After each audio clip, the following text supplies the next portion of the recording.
Hey everyone, this is Jennifer Jensen with Sutton Ridge Farm. Hi Jennifer, thank you for having me out here. I'm Butch with the Disabled American Veterans of Minnesota. And we are going to be interviewing Butch today to tell us more about the DAV of Minnesota. Butch is not a stranger to many of you in our audience, as he's been with us each year throughout the last 5 years now. Yeah, this is our 5th year. So he is here today to give us some updates. May is Military Appreciation Month, and we also celebrate that too with at Sutton Ridge Farm. And so we are here to give some updates for this year and some new things that are going on with DAV.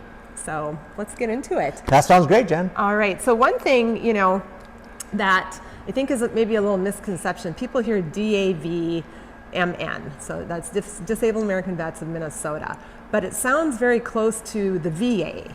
And the VA, Veterans Administration, is a government-sanctioned program. Yeah. And I think many people think that DAV is part of a government program. Jennifer, I think you're right. We get a lot of phone calls that think they talk to us when they've been talking to the VA. And part of the confusion there is because we help veterans. And veterans, a lot of the help they're getting is from the VA or Veterans Administration or Veterans Affairs. But we're the Disabled American Veterans. We're a nonprofit organization. All of our funds that we get are given from donors like yourself that are out here helping Sutton Farms and all the great things that they're doing. We take $0 from the federal government. And the reason for that is because we're an advocate for veterans, and that's first, right? And when the benefits are being received for veterans that are coming from the VA, we want to make sure that the VA is doing the right thing. And it's really hard for us to say, we're going to take money from the VA, but then also criticize them if they do something wrong or not helping veterans. So we're very proud that we receive $0 from the federal government, and all of our programs are offered because of great donors here in Minnesota that help us do wonderful things helping veterans, and also nationwide as well. DAV is a nationwide program that's been around, organization, as you and I were talking about. They're celebrating 103 years. Actually, I'm going to be 104 this August. Wow. But one great thing, Jen, is Minnesota Disabled American Veterans, in 2025, we celebrate our 100th year of being in existence. Wow. So it's a huge accomplishment. Well, it is because, an organization is only as good as its people. That's part of it. But also, if you have to be doing something right to be around for 100 years. Absolutely. And I think, the backbone of the DAV, and that's what we've never lost focus over the 103 nationally, 100 years here, soon to be 100 years in Minnesota, is we always put the veterans family and their caregivers first. Mm-hmm. That is our main focus, and our only focus is making sure that we're taking care of veterans. While there's great programs that are in the community that do some wonderful things, our sole purpose is ensuring that our veterans are taken care of. Mm-hmm. Well, and you are definitely doing that, and you have been a huge advocate on so many levels with DAV. Now, how many years, remind me, have you been with? So I'll hit 12 years this July that I've been with the DAV, and I couldn't be more proud of it, right? And when I took this job 12 years ago, didn't know what I was getting into. I was one of those young veterans that I'll tell you that I didn't know who the DAV was.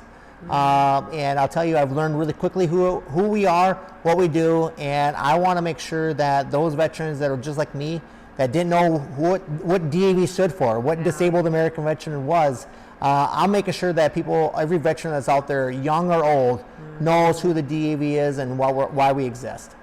That's excellent. Love that. And that's why you're here too. And I just love hearing all the new things that are going on and how you are working so hard, so many levels. I mean, just even when you came today, we were getting caught up a little bit, and you're out in Washington, D.C., and you're down in Kentucky, and you're helping here, and you're helping in all these different areas. And it's a really good thing. So you're really, I said, I'm not going to call you Butch anymore. I'm going to call you Bulldog, because Butch is all in. I am. You're talking about some of the good things that we're doing here, Jennifer. I want to highlight a couple good things that really the DAV nationally really started focusing on, and that is veterans that are military people that are leaving the military. Veterans now, that's their new title, right? They wore that uniform. They're proud. We're very thankful for their service. If it was 2 years or 20, 30 years.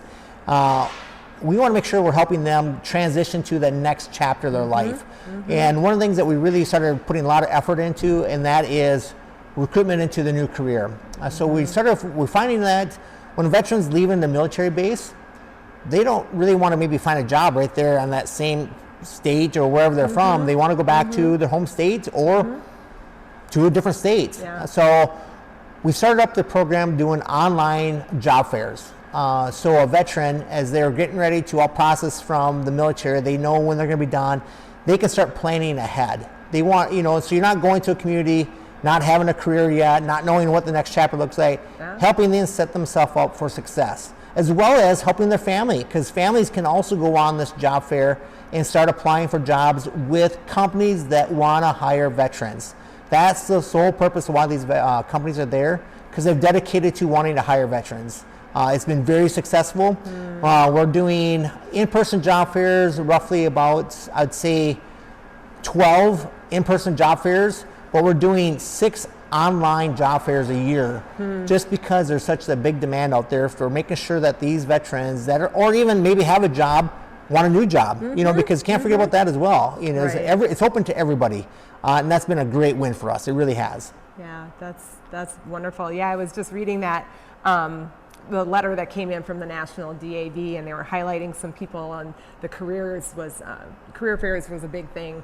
And accolades to the companies that are looking to hire veterans too, because they're stepping forward to say, I really appreciate your skills and your timeliness and diligence and work ethic, and they're standing up and saying, we appreciate that about you, and they're seeking out military veterans to work at their company. And that's part of the screening process. When companies want to be part of these job fairs, they have to fill out a criteria. We got to make sure that they're on here for the right reason, and that they understand that they're talking to very talented and skilled veterans that they can bring a lot to a team. It's the hard piece is a lot of our companies understand a military skill set, how it transitions into a civilian skill set. So again, we're helping that transition piece as well. Yeah. Well, and just so springboarding off from the career fairs, you were sharing with me a new program that DAV is doing, one level higher. Yeah, absolutely. One thing that as we've been doing these job fairs that we're finding out is a lot of our veterans that are leaving the military are energized and they want to start their own business. They want to go out and kind of do their thing, what their skill sets are. So we found out that there's a big need for entrepreneurship. There's a lot of veterans that want to become their own entrepreneur. So nationally has started their program where they invite veterans in to learn from very successful business owners that are wanting to teach them the skill sets to be a business owner. Because again, it's one thing to be able to write a job plan or a business plan to go get a loan, but there's always that follow through. Jennifer, you and I were talking about the different types of businesses that are out there. There was this veteran that is from a different state that wanted to go back to his own state and become a farmer. He grew up as a farmer. His dad had passed, sold the farm while he was gone, but he really wanted to get back in there. But he didn't know all the things that needed to go into it. So he attended this entrepreneurship program, and he now has his own business. I mean, it's things like that the DAV sees, that's our future. We have veterans that want to become their own business partner, their own boss, because they were great leaders in the military. They have what it takes to be leaders and do their own business, and we want to make sure they're successful. All right, well, that's really good information, and that's kind of more, that's at a national level. But there's some exciting things going on in here in the state of Minnesota, too, with the DAV chapters. Absolutely, Jennifer. As I said earlier, we're coming up on the 100th anniversary here, and staying focused on veterans, their families, and all that. It's very, I'm honored to actually be and excited to be coming up 100 years. And a couple of things that we're doing here locally that is really exciting is the continuous advocacy work. Every state has different veterans programs, and we want to make sure that Minnesota is one of the best. We want to make sure that veterans that live here in Minnesota are receiving the best benefits out there. One of the things that we're talking about, Jennifer, is the property tax exclusion. I think last couple of years I've been on here, I've been talking about that.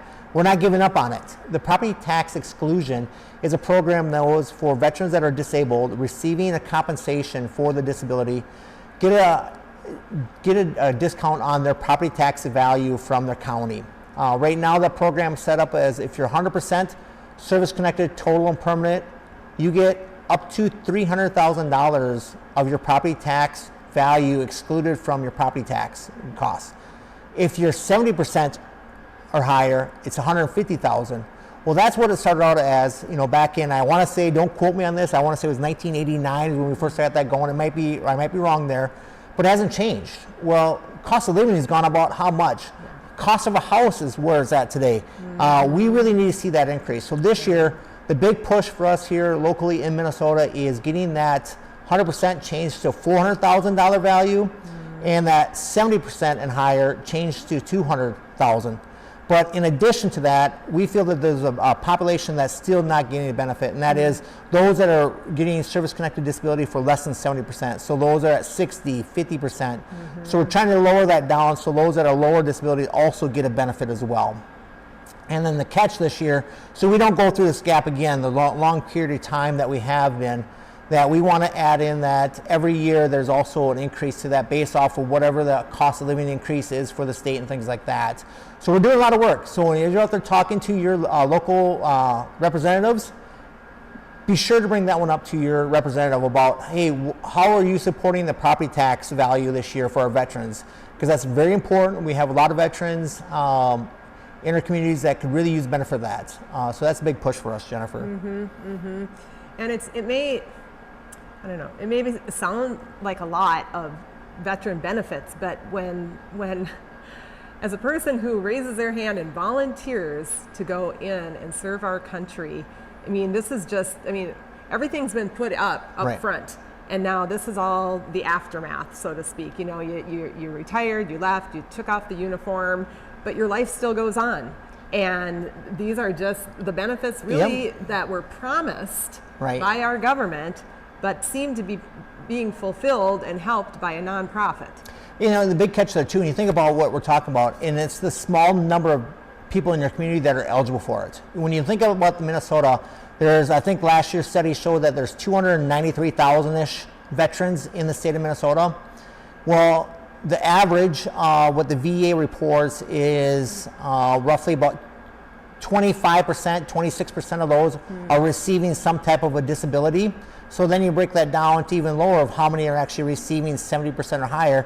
We're talking about a very few thousand veterans that are getting this benefit. So it's not a big impact on our counties or on our communities, because it's just such a small number of these veterans that are getting it. Because these are also veterans that are living on a fixed income. They're not out there making these $100,000 jobs and stuff like that because their disabilities are limiting them on what they can do. So again, it's helping our veterans live a higher quality of life. Yeah. Well, and that's what I appreciate, Butch, about what you're doing, is that there's little nuances to all these different legislation that goes through and everything. But what I'm seeing in you is you're not even going to let the little things slip through the cracks, because that's still a few thousand people that affects. But it's important to you to see that those few thousand veterans still, we're still saying to them, you are important.